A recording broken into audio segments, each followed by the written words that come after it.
Hey guys, Josh here. Today we are here for the third and final part of our F1 2015 season review. Today we're going to be looking at the front runners then for the 2015 season. That of course was Mercedes, Ferrari, Williams and Red Bull Racing. Let's get straight into it then, talking about Mercedes now, of course, back-to-back drivers and constructors world champions. It's been a dominant year for them, possibly even more dominant than 2014 really. I mean, if you look at the reliability, they were much more reliable in 2015, even though they had a closer competition from Ferrari. I still think Mercedes, had it in the bag a lot sooner than they did last year. I mean, yes, okay, they had the quickest car, but there were the very issues that made them not quite as dominant as they were as this year. And this year they were just totally dominant, but you really couldn't see any way any other team could really challenge them. It was a definite really from race one that Mercedes were the team to beat once again. Lewis Hamilton and Nico Rosberg, of course, are their drivers once again for this year. Hamilton taking the title quite convincingly, really. At no point during the season did I really believe Rosberg could take the title. Unlike last season, Hamilton really just got it together from the start. Didn't have much bad luck at all. In fact, Rosberg had the worst luck this time around. And yeah, it was just totally dominant from Hamilton, and the crucial thing was, of course, the qualifying. He managed to put it on pole in 11 of the first 12 races, which of course was absolutely crucial. Rosberg only putting on pole once, and in those 12 races, Rosberg only winning 3 times, when Hamilton did manage to win 7 times. So yeah, it's been truly dominant from Hamilton.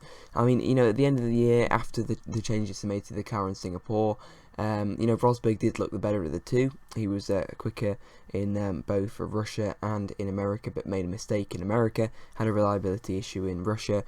Had he not made those mistakes, and had he not had that reliability issue, could have been that he actually won the last 5 races of the year, and that would have made the title look a lot closer. So credit to Rosberg. I mean, once the car was changed after Singapore, Rosberg did get to grips with it. But I think the simple fact was that this year's car just suited Hamilton's driving style more. Last year he wasn't very happy with it, but now he's got a car that he really enjoys driving. Rosberg obviously not so much, but when they changed the car, it really tipped that balance back into Rosberg's favour. However, it was a little too late, really, as Rosberg got it together in qualifying and in the race, but really just couldn't do much about Hamilton in terms of the championship because it was already too late. Rosberg getting poles from Japan all the way to Abu Dhabi, 6 poles in the last 6 races. Really impressive record. He has to keep that up for next year if he wants to take a shot at the title. But in my opinion, none of the end of season stuff really matters for next year because let's face it, the 2016 Mercedes is going to be completely different to the 2015 Mercedes that finished the season, meaning that really we don't know where the balance is going to be tipped. It could just as easily as back to Hamilton domination, or hopefully it's going to be very close between both Rosberg and Hamilton in 2016. That's what everybody wants to see. In terms of who was the better driver, I think it was definitely Hamilton. That he was definitely right to come out on top. In terms of should Mercedes look for a replacement for Rosberg, in my opinion, no. Rosberg has done a good job this season. He's been very solid. He's been bringing the car home. Yes, okay, he was beaten by Vettel on a few occasions, and his second place in the championship even looked threatened after Singapore. But he got it together towards the end of the season and really put in the performances to enable him to comfortably get second place ahead of Sebastian Vettel. And I think next year is going to be the crucial year for Rosberg. But what's it to Mercedes really? They have a solid driver in Hamilton, and Rosberg doesn't really take too many points off Hamilton, and pretty much if Hamilton does slip up, makes a mistake, Rosberg is the one that does pick up the pieces, and that's the crucial thing. If one of them is having a bad race, the other one has to be winning the race for Mercedes team to work, and really that's exactly what's happened this season. There is no reason to change it. There's no reason to throw a youngster in there, to throw Bottas in there, to throw Verline in there. There's just no point really for Mercedes. That they have a great team at the moment, and there really is no reason to change that. So let's move on then to Ferrari. What a fantastic year it's been for the Italian team. I mean, they finished 4th in 2014, and then now they've progressed way up to 2nd place in the Constructors.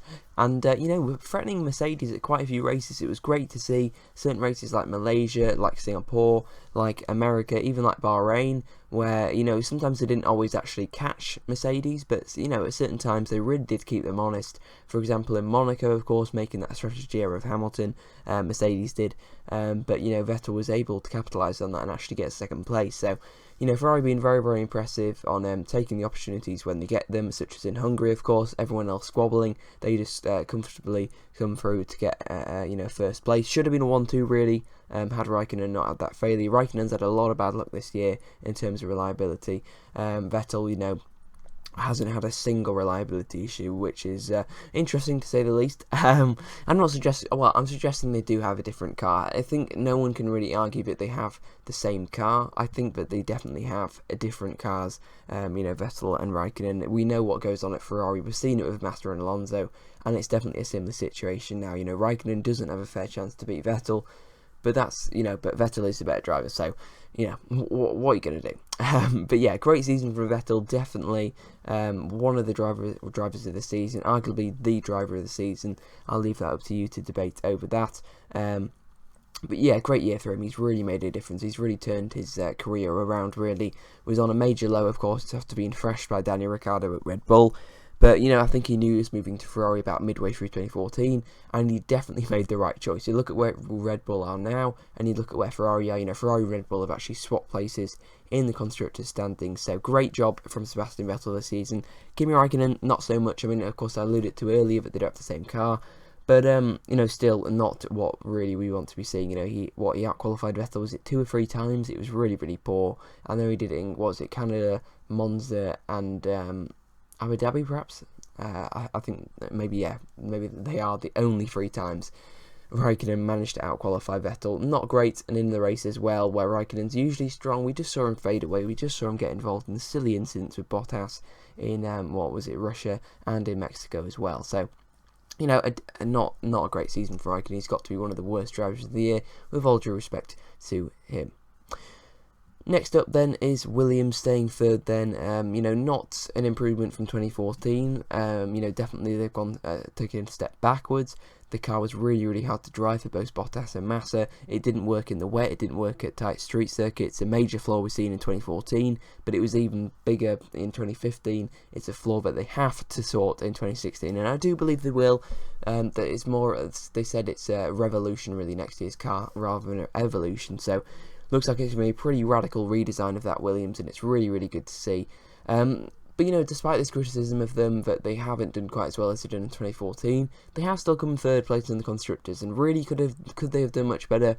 I'm not sure. Maybe we'll see next year. Could they challenge Mercedes? I highly doubt it. Their budget's nowhere near. They've done a great job of attracting sponsors, of course, in 2014. This rebranded Williams team with Bottas, Massa, Claire Williams, coming to the forefront now. Pat Simmons and all the technical staff has really made a big difference. The signing of the Martini sponsorship as well as their kind of main sponsors has been a great move, and it's enabled Williams to do good things this year. But only 4 podiums. I think they're going to be disappointed about that. Actually 2 apiece as well to Massa and Bottas. And Massa and Bottas in the standings were 5th and 6th, separated only by 15 points. So I think Massa's done a good job this year. Bottas is a young, very, very highly rated youngster who has been tipped for the Ferrari seat, of course, didn't get it. I think that really hurt his season. Bottas, we just haven't seen what we saw in 2014 in him really this season. He's been getting involved in a couple of incidents. He just has been slightly off the pace. He just kind of is quite anomalous at certain races. It's not all his fault, it is the Williams. And the way that Williams weren't really involved in many battles this season.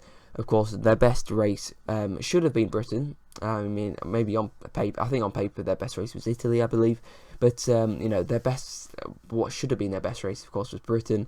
Had they let Bottas through, had Massa let Bottas through, and, Bottas just gone out in the lead. Could Bottas have won that race? It's debatable, but certainly they should have got, a podium from that race. They should have at least got 3rd and 4th. But they completely fluffed that up. Poor strategy, poor management of the 2 drivers, just employing team orders where they shouldn't have done. Just a bit of a mess up from Williams. It's a usual, just poor strategy calls, and they just have to eradicate these things if they want to become race winners. Of course, they haven't won a race since 2012, and they've only won 1 race in 10 years.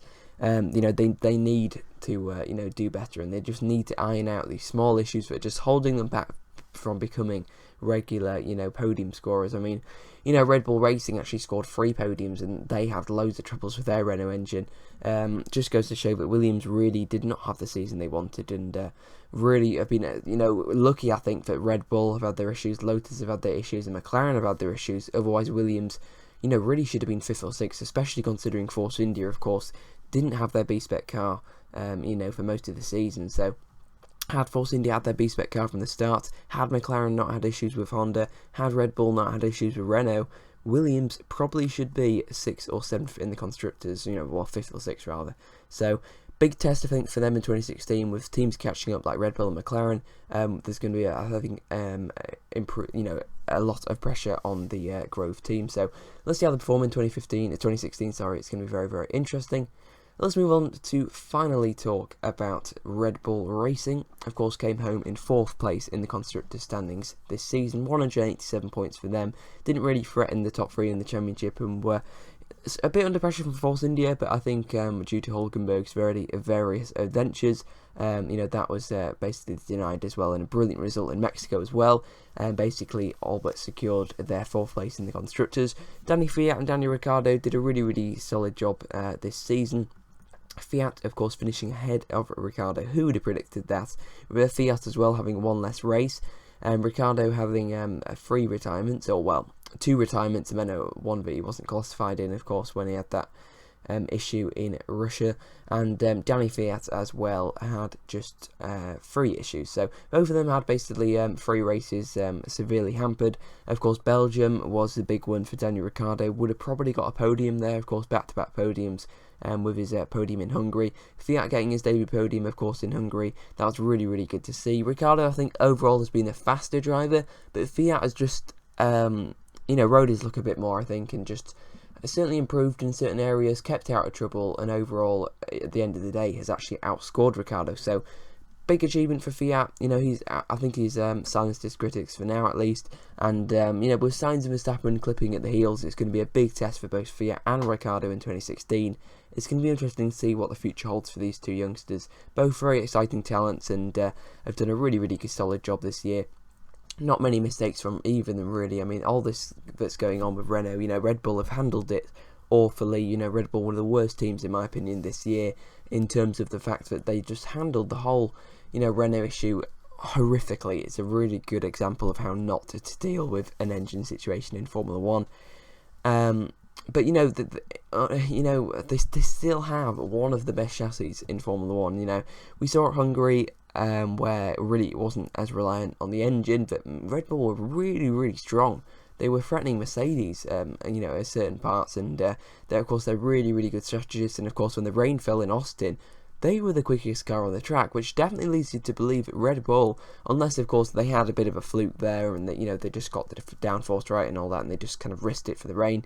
Red Bull actually do have still the best chassis on the grid, so you can see why Mercedes wouldn't give them an engine, and I wouldn't be surprised to see Red Bull, back on top in a couple of years' time if they can get a reliable engine, because their chassis is absolutely mighty. So that pretty much then rounds out my F1 2015 season review. There's been a pretty poor season, but we've really had some exceptional talents this year. Verstappen and Sainz have been brilliant to watch, as has Felipe Nasr. We've got the rise of Sergio Perez, the downfall of the likes of Nico Hulkenberg. We've seen Grosjean, Song Ye at Lotus, plenty of ups and downs for Lotus, plenty of ups and downs for Red Bull as well, and mainly just downs for McLaren. The biggest disappointment, undoubtedly, is being McLaren this year. We saw Sebastian Vettel with a new age for Ferrari, leading them to probably success in the future and meeting their overall targets. Williams slightly going backwards, but still maintaining 3rd, and Force India, their best year in the sport for a probably the best year in the sport ever, of course, finishing 5th in the Constructors. But in the end, it was one man who triumphed. It was Lewis Hamilton taking back-to-back world champions in 2014 and 2015, his teammate Nico Rosberg, and hopefully Sebastian Vettel, and hopefully Daniel Ricciardo, and hopefully everyone else on the grid will be putting pressure on him next year. Let's hope we get a better year in 2016. I think with Haas coming in, with Renault taking over Lotus, and with the field hopefully getting a bit closer, it really, really should be a year to remember. Of course, the last year of an era as well, with new rules coming in 2017. Sometimes the last year of an era is really, really good, and hopefully 2016 is going to follow that. I hope you guys have a wonderful week, and goodbye.